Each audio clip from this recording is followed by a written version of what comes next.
कक्षा नवम के भैया ध्यान दें, है ना। 8 सवाल तक हम बता चुके थे, 9वां बताना है। देखिए 9वां में चित्र बनाया गया है किताब में, तो चित्र आप किताब से बना लीजिएगा। देखा नहीं, समांतर चतुर्भुज ABCD, समांतर चतुर्भुज ABCD के विकर्ण BD पर दो बिंदु P और Q इस प्रकार हैं, DP बराबर BQ हैं। तो दर्शाइए कि है ये first second third fourth fifth, ये 5 भाग हैं, इनको हमें सिद्ध करना है।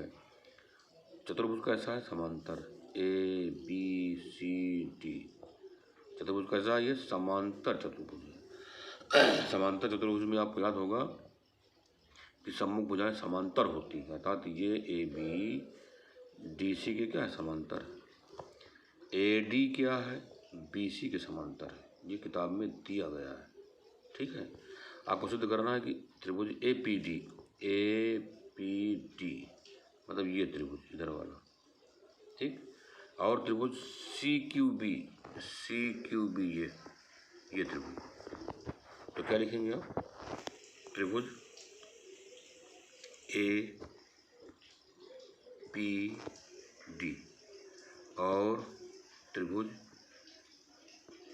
CQB में, इन दोनों त्रिभुजों की हम बात करेंगे, ठीक है। अब रही बात क्वेश्चन नंबर 9, फर्स्ट नंबर। तो जरा आप देखें ध्यान से कि यह AD BC के क्या है? समांतर है। समांतर कि नहीं? अगर समांतर रेखा को कोई तिरछी रेखा काटती है ना, ये समांतर रेखा है, ठीक है, और ये समांतर रेखा, ये इस समांतर रेखा को ये तिरछी रेखा काट रही है भैया, है ना। तो ये वाला कोण इसके क्या होगा? बराबर होगा। काहे बराबर होगा? क्योंकि ये एकांतर कोण है। जब दो समांतर रेखाओं को कोई तिरछी रेखा काटती है तो एकांतर कोण बराबर होता है। इसका क्या नाम है? ADP। इसको आप ये भी कह सकते हैं ADB। तो हम चूंकि ADB ना कहें, क्या कहते हैं? ADP, चूंकि हमको सिद्ध करना है, ठीक है, वैसे लिखना चाहिए ADB, लिख देते हैं कोण ADB बराबर कोण, इसका क्या नाम है? DBC, कोण DBC। क्यों? एकांतर कोण, एकांतर कोण होने के कारण, ठीक है, ये दोनों कोण बराबर हैं। अब ADB को क्या कह सकते हैं? ADP, चूंकि हमको त्रिभुज में रहना है, तो कोण ADP, ये लिखा DBC ना कहेंगे, QBC कह देते हैं, कोण QBC, ठीक है।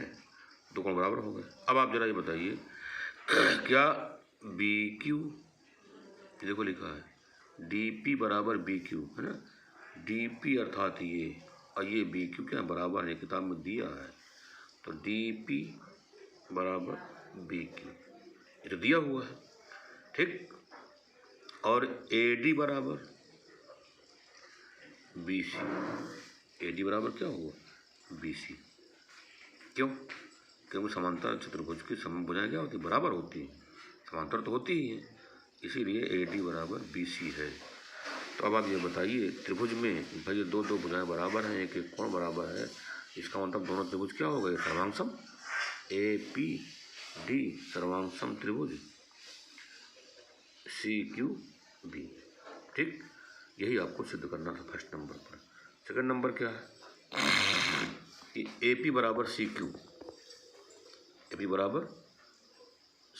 अरे वैसे भी अभी आपने देखा, चूंकि त्रिभुज अच्छा, ये APD बराबर त्रिभुज CQB, चूंकि ये दोनों त्रिभुज क्या है? सर्वांगसम, ठीक है। ये बराबर नहीं लिखकर सर्वांगसम लिखेंगे। अच्छा, ये यहाँ पर चूंकि अभी हमने सिद्ध किया है ना, ये दोनों त्रिभुज सर्वांगसम, अगर सर्वांगसम हैं तो इनके जो शेष भाग हैं, अर्थात जो संगत भाग हैं, वो क्या होते हैं? बराबर होते हैं। वही ना CPCT याद हो तो इसका मतलब शेष भाग इसमें ये लिखा जा सकता है AP और इसमें CQ, इसका मतलब AP बराबर CQ, चूँकि ये त्रिभुज सर्वांगसम इसीलिए इनके संगत भाग क्या है, बराबर। यहाँ लिख दीजिए सी पी सी टी।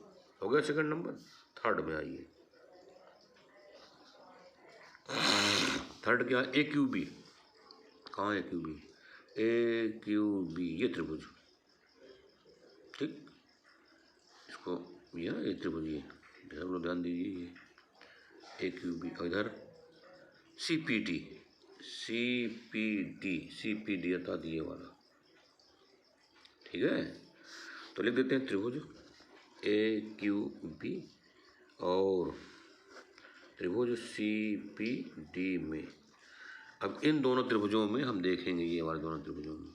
अच्छा, इन दोनों त्रिभुजों में अगर हम देखें तो हमको लगता है ए बी और डी सी क्या है, बराबर।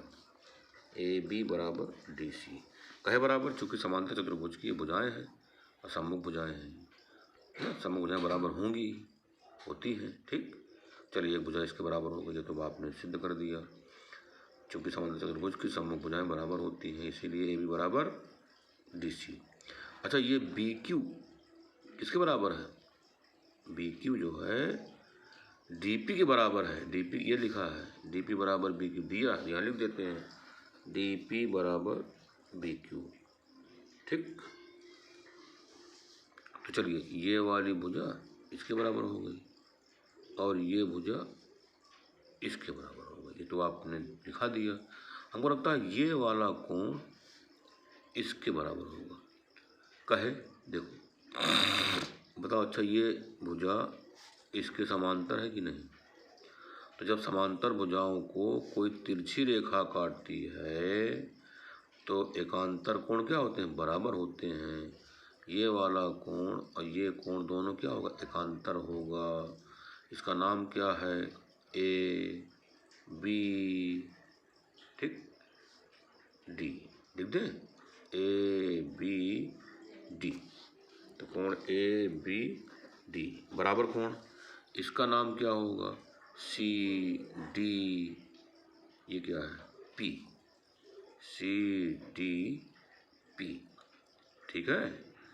तो लिख देते हैं सी डी बी, कोण सी डी बी। अब ए बी डी को, ए बी डी को क्या कहेंगे आप, ए बी क्यू, हमको त्रिभुज में रहना है, लिख देते हैं कोण ए बी क्यू और C D B, C D B, ये तो हम लिख देते हैं सी डी पी, त्रिभुज में रहे कोण सी डी पी, ठीक। तो क्या हो गया भैया, दो दो भुजाएं बराबर और एक कोण बराबर, तो त्रिभुज दोनों क्या हो गए, सर्वांग सम। तो लिख देते हैं त्रिभुज ए क्यू बी सर्वांग सम त्रिभुज सी पी डी। ये बात आपकी सिद्ध हो गई। थर्ड नंबर में हमको यही सिद्ध करना था, सिद्ध हो गया। फिर लिखा चौथा, ए क्यू बराबर सी पी, ये वाली भुजा इसके बराबर। अरे भैया, जब दोनों त्रिभुज सर्वांग सम हैं तो संगत भाग भी क्या होंगे, बराबर होंगे। लिख देते हैं त्रिभुज फोर्थ नंबर, चूंकि त्रिभुज ए क्यू बी सर्वांग सम त्रिभुज सी पी डी है ना, तो ये दोनों त्रिभुज सर्वांग सम हो गए। तो संगत भाग अर्थात कौन सा, ए क्यू बराबर सी पी, लिख दें ए क्यू बराबर सी पी, क्यों, सी पी सी टी से, ठीक है। ए क्यू बराबर सी पी सिद्ध करना, सिद्ध हो गया ये भी। अब पांचवा करना है कि ए पी सी क्यू एक समांतर चतुर्भुज। अरे अभी आपने जस्ट देखा कि ए पी बराबर सी क्यू, ए पी बराबर सी क्यू है ना, सिद्ध किया जा चुका है, ठीक है। और अभी ए क्यू बराबर सी पी, ये भी सिद्ध किया जा चुका है, ठीक है। ये चीज़ फिर लिख दोगे आप। तो ए पी बराबर सी क्यू, ए पी बराबर सी क्यू, फिर लिखा है ए क्यू बराबर सी पी, ए क्यू बराबर सी पी। भैया ये सम्मुख भुजाएं क्या हैं, बराबर हैं, ठीक है। तो जब सम्मुख भुजाएं बराबर हैं तो चतुर्भुज कैसा होगा, समांतर, लिख देते हैं। चूंकि सम्मुख भुजाएं बराबर है, इसलिए चतुर्भुज AP, क्या नाम है, APCQ, इसलिए चतुर्भुज APCQ समांतर है। ठीक है, सिद्ध करना है कि APCQ एक समांतर चतुर्भुज सिद्ध होगा। आपको हमारी बात समझ में आ गई ना, सम्मुख भुजाएं चूंकि बराबर हैं इसीलिए ये समांतर चतुर्भुज है। अब रही बात कि सम्मुख भुजाएं बराबर किस चतुर्भुज में होती हैं। आप जानते हो आयत में भी होती है। आयत की सम्मुख भुजाएं क्या होती हैं, बराबर होती हैं। अगर आयत की सम्मुख भुजाएं बराबर होती हैं तो आयत समांतर चतुर्भुज भी तो होता है, आयत समांतर चतुर्भुज भी होता है। अगर कहें वर्ग की सम्मुख भुजाएं बराबर होती हैं, हाँ वर्ग की भी सम्मुख भुजाएं बराबर होती हैं और भुजाएं भी सब बराबर होती हैं, तो वर्ग को भी आप क्या कहेंगे, समांतर चतुर्भुज। वर्ग भी एक समांतर चतुर्भुज होता है। ठीक है, तो आयत है तब भी समांतर चतुर्भुज, वर्ग है सब भी, आयत है तब भी समांतर चतुर्भुज, वर्ग है तब भी समांतर चतुर्भुज। ठीक है, तो कुल मिलाकर के सम्मुख भुजाएं बराबर होने के कारण ही इसको हम समांतर चतुर्भुज कहेंगे। शेष फिर